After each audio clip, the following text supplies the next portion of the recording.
Civil defence के chief warden व समाज सेवी ललित जायसवाल ने बताया कि गाजियाबाद शहर में कोरोना संक्रमण के चलते यदि दुर्भाग्यपूर्ण किसी व्यक्ति की मृत्यु हो जाती है तथा उसके परिवार में दाह संस्कार करने के लिए सदस्य नहीं है तो ऐसी परिस्थिति में संस्था का वाहन एवं कार्यकर्ता डेथ बॉडी लेने घर या अस्पताल आ जाएंगे। यदि आवश्यक हो तो वह शमशान घाट भी पहुँचाएंगे। उन्होंने बताया कि हम सबको सजग रहना चाहिए, हम सबको मास्क लगाना बहुत ज़रूरी है, 2 गज की दूरी बनाए रखनी चाहिए। बुखार के साथ गले में खराश होने पर तुरंत डॉक्टर की सलाह से दवाई लेनी चाहिए जिससे कोरोना से बचाव हो सके।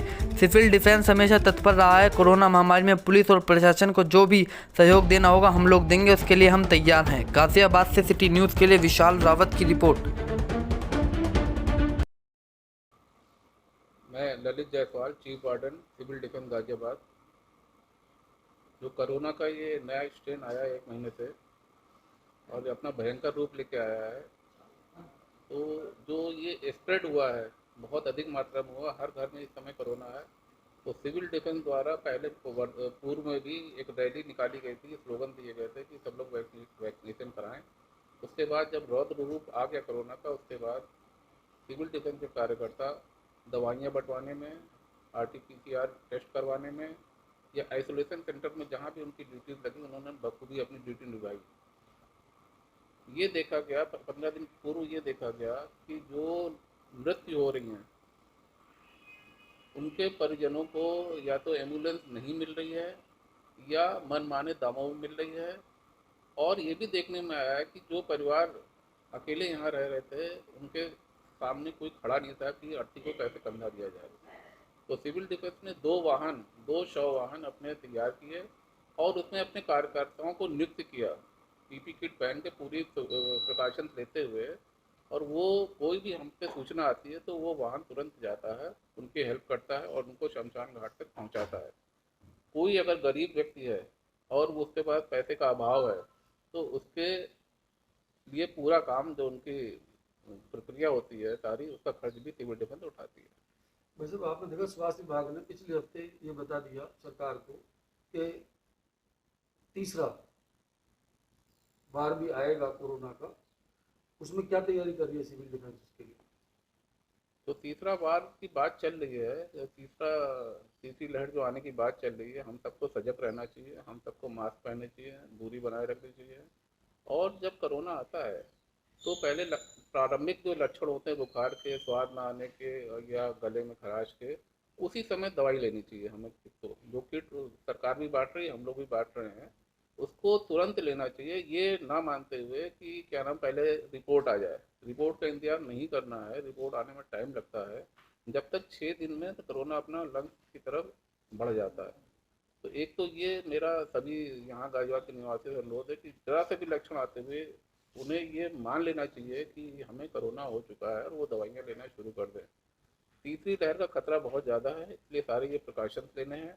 और सिविल डिफेंस हमेशा तत्पर रहा है और अधिक मात्रा में जो भी पुलिस और प्रशासन को जो भी सहयोग देना होगा हम लोग देंगे, उसके लिए हम तैयार हैं। वैसे कोरोना आप इस बार आपने देखा होगा देहात में ज्यादा असर दिखा रहा है। इसे क्या मानते हैं, चुनाव या लापरवाही? देखिए, चुनाव में भीड़ भाड़ तो होती है और लापरवाही तो हुई है, सभी जगह हुई है। और चूंकि ये बताते कि डबल पावर का ये म्यूटेशन आया इस बार, तो जरूरी यही है कि इस समय गांव में भी ये पहुंच चुका है। वैसे आप देख रहे होंगे कोरोना बीमारी से जो लोग ठीक हो रहे हैं उनको एक नई बीमारी आ गई। जो गाजियाबाद में भी एक पेशेंट मिल गया है, आंखों में फंगस। उसके लिए कुछ सिविल डिफेंस तैयारी कर रही है अपनी? ये सिविल डिफेंस भी, इसमें तो स्वास्थ्य विभाग ही अपनी तैयारी करेगा। सिविल डिफेंस तो एक सहयोगी संस्था है, इस पर कोई ऐसी टेक्निकल टीम नहीं है। स्वास्थ्य विभाग या पुलिस के प्रशासन जो भी हमें निर्देश देती है और जिस लेवल तक का हम काम कर सकते हैं वही करते हैं हम। आपने देखा होगा कि सरकार ने काला बाजारी अब इस समय बहुत कम हो गई है। आपको लगता है कि सरकार ने बहुत देर लगा दी डिसीजन लेने में? अगर ये सरकार पहले कदम उठा लेती तो लोगों को बेड इजीली मिल जाते, ऑक्सीजन इजीली मिल जाती। सरकार ने अब परसों फैसला लिया, उस पर पाबंदियां लगाई हैं, अब जाकर राहत हुई है। आपको नहीं लगता कि फैसला देर से हुआ है सरकार का? देखिए, काला बाजारी की समस्या तो हमेशा से यहाँ रही है। जो लोग ये कर रहे हैं बहुत ही घृणित कार्य कर रहे हैं, इनको कठोर से कठोर दंड दिया जाना चाहिए। सरकार को इसमें और कानून बनाने चाहिए और उनको कठोरतम कार्रवाई करनी चाहिए। सरकार का जो फैसला आया है उससे अब ये राहत मिलनी शुरू हो गई है कि आगे ये कालाबाजारी रुकनी प्रारंभ हो गई है। कोरोना में वैसे क्या संदेश देना चाहेंगे लोगों को? हम्म। कोरोना पे क्या संदेश दें? कोरोना से कैसे बचाव हो? कोरोना से बचाव के लिए जो सोशल डिस्टेंसिंग है, मास्क पहनना, सैनिटाइजेशन करना, लगातार हाथ धोना, हाथ ही धोना चाहिए। वैसे अगर आपको ये डिटर्जेंट और साबुन अवेलेबल है तो हाथ धोना चाहिए। सैनिटाइजेशन मैं दूसरे उसमें कहूँगा कि वो अगर नहीं है तभी सैनिटाइजेशन करना चाहिए। और अगर आपको बुखार खांसी, मैं पुनः रिपीट कर रहा हूँ इस बात को, कि लक्षण जरा से भी दिखाई देते हैं तो आप ये मानो कि कोरोना मुझे हुआ ही है, तो वो दवाइयाँ ले लेंगे तो 6 दिन में ही ठीक हो जाएंगे, नहीं तो आगे बहुत ही गंभीर परिणाम इससे आ रहे हैं सामने।